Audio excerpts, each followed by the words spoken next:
সিদ্ধ ডিম খেতে আমার খুব একটা ভালো লাগে না, কিন্তু এই রান্নাটা করলে ব্রেড দিয়ে এটা খেতে আমার ভীষণ ভালো লাগে। নেপালি চুকনির রেসিপি আমি আগেও শেয়ার করেছি, কিন্তু ডিম দিয়ে এটা খেতে ভীষণ ভালো লাগে। বেশ কিছুদিন ধরেই ক্রেভিং হচ্ছিল এটা খাওয়ার, তাই আজকে বানাচ্ছি ডিম দিয়ে নেপালি চুকনি। রেসিপিটা শেয়ার করছি আপনাদের সাথে। হ্যালো, নমস্কার, ইটস বাই মধুলিকায় আপনাদের সকলকে স্বাগত। যারা ডিম খেতে ভালোবাসে তাদের জন্য কিন্তু এই রেসিপিটা মাস্ট ট্রাই। এটা কিন্তু হেলদি। নর্মাল চুকনিতে আলু ইউজ করা হয় বলে ওটা কার্বোহাইড্রেট রিচ, কিন্তু এটাতে যেহেতু ডিম ইউজ করা হচ্ছে এটা কিন্তু প্রোটিন রিচ এবং শরীরের জন্য খুবই হেলদি।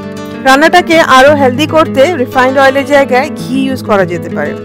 শসা আমি নিয়ে নিচ্ছি হাফ কাপ স্লাইস করা। এটা আমি দইয়ের মধ্যে এখন অ্যাড করছি না, যখন খাবেন তখন অ্যাড করে নিলে দই থেকে জলটা ছেড়ে দেবে না, মানে শসা থেকে জল বেরিয়ে দইটাকে পাতলা করে দেবে না। সুতরাং শসাটা আমি কেটে রাখলেও কিন্তু এখন দইয়ের মধ্যে দেবো না। পেঁয়াজ, একটা মাঝারি সাইজের পেঁয়াজ এইরকম করে স্লাইস করে নেব পাতলা পাতলা। আর যে যেরকম ঝাল খেতে পছন্দ করেন সেই রকম পরিমাণে ঝাল কাঁচা লঙ্কা কুচিয়ে কেটে নিতে হবে।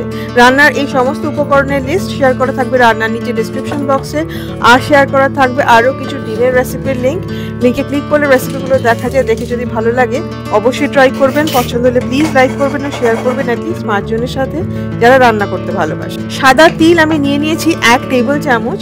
শুকনো কড়াইতে নেড়ে ভেজে নেব গোল্ডেন ব্রাউন হওয়া অবধি, একদম কম আছে, এবং গোল্ডেন ব্রাউন হওয়ার পরে ঠান্ডা করে গুঁড়িয়ে নেব। মিহি গুঁড়ো করার দরকার নেই, হালকা গুঁড়োলেই হবে, সেই জন্যই আমি হামানদিস্তায় গুঁড়িয়ে নিচ্ছি। তিল বা সেসামি সিডস কিন্তু শরীরের জন্য ভীষণ ভালো, এবং এই তিলটা ইউজ করলে রান্নার টেস্টটা কিন্তু অনেকটাই বেড়ে যায়। দেখুন ঠিক এইভাবে গুঁড়িয়ে নিয়েছি, খুব বেশি মিহি গুঁড়োনোর কিন্তু দরকার নেই, এরকম হালকা করে গোড়ানো হয়ে গেছে। এটা রেখে দিয়ে এইবারে অ্যারেঞ্জ করা যায়। দই আমি নিয়ে নিয়েছি 1 কাপ। দইটাকে খুব ভালো করে ফেটিয়ে নেব যাতে কোনো লাম্পস না থাকে। এর মধ্যে এবারে দিয়ে দেব নুন। আমি বিট নুন ইউজ করছি, 1/4 চা চামচ বিট নুন আমি দিয়েছি, যে যার স্বাদ মতো নুনটা দিয়ে দেবেন।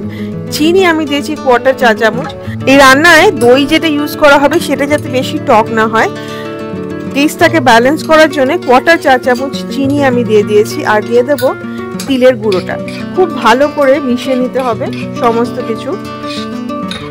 যদি দইটা বেশি টক হয় তাহলে কিন্তু চিনির পরিমাণটা একটু বাড়িয়ে দেবেন, আর যদি দইটা একদমই টক না হয় তাহলে দিতে পারেন চাট মশলা। দিলে একটু টকও হয় এবং টেস্টটাও ডিফারেন্ট হয়। আমার বাড়িতে চাট মশলা ছিল না বলে আমি দিচ্ছি না, চাট মশলা থাকলে অবশ্যই দেবেন। নুন, চিনি আর তিলটা খুব ভালো করে মেশানো হয়ে গেলে দিয়ে দেব পাতলা করে কেটে রাখা পেঁয়াজ আর কাঁচা লঙ্কাটা, আর দিয়ে দেব ধনেপাতা, হাফ কাপ মতো ধনেপাতা ভালো করে কুচিয়ে, একদম মিহি করে কুচিয়ে এর মধ্যে দিয়ে দিতে হবে।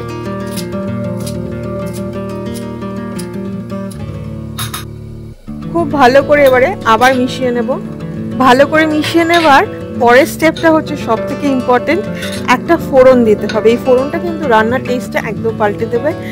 ফোড়নের জন্য কেটে নেব রসুন, 7 থেকে 8 কোয়া রসুন একদম মিহি করে কুচিয়ে নিতে হবে।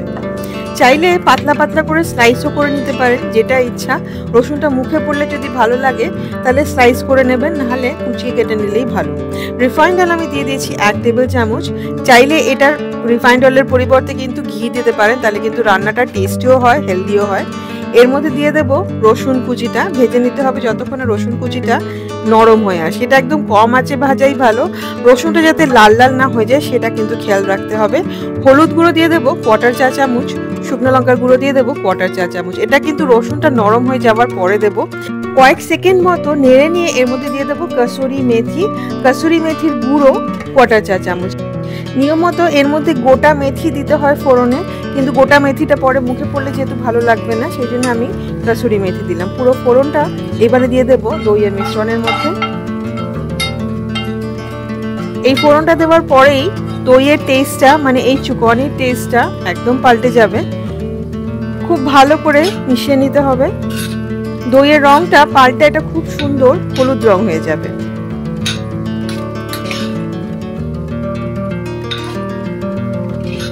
এইভাবে ভালো করে মিশিয়ে নিলেই চুকনি রেডি হয়ে যাবে। কিন্তু আমি আজকে বানাচ্ছি চুকনি ডিম দিয়ে, সুতরাং ডিম নিয়ে নিয়েছি আমি 3টে ডিম, হার্ড বয়েল ডিম নিয়ে নিয়েছি। এরকম ভাবে হাফ করে কেটে নিচ্ছি। সার্ভ করার জন্য একটা বাটির মধ্যে প্রথমেই চুকোয়ানিটা ঢেলে নেব, তার উপরে সাজিয়ে দেব ডিমগুলো, উপর দিয়ে সাজানোর জন্য ছড়িয়ে দেব শুকনো লঙ্কার গুঁড়ো সামান্য আর কিছুটা কাঁচা লঙ্কা কুচি। আর যখন প্লেটে সার্ভ করবেন, সার্ভ করার আগে ভালো করে মিশিয়ে নিতে হবে ডিমগুলো মিশ্রণের সাথে, অথবা কেটে রাখা ডিমটা প্লেটের ওপরে দিয়ে তার উপর দিয়ে ছড়িয়ে দিন দইয়ের মিশ্রণ। সার্ভ করতে পারেন ভাতের সাথে, ব্রেডের সাথে, অথবা শুধুই খাওয়া যেতে পারে স্যালাড হিসেবে। আমার খুব ভালো লাগে গরম গরম টোস্টের সাথে খেতে। আপনারা এই রেসিপিটা ঠিক এইভাবে অবশ্যই বানাবেন। যারা ডিম ভালোবাসে তাদের এটা ভীষণ ভালো লাগবে। রেসিপিটা ভালো লাগলে লাইক ও শেয়ার করতে ভুলবেন না। ইটস বাই মধুলিকা সাবস্ক্রাইব করে আমার পাশে থাকবেন। খুব ভালো ভালো রান্না করবেন। দেখা হচ্ছে খুব শীঘ্রই একটি নতুন রেসিপির সাথে। Happy cooking. Thank you.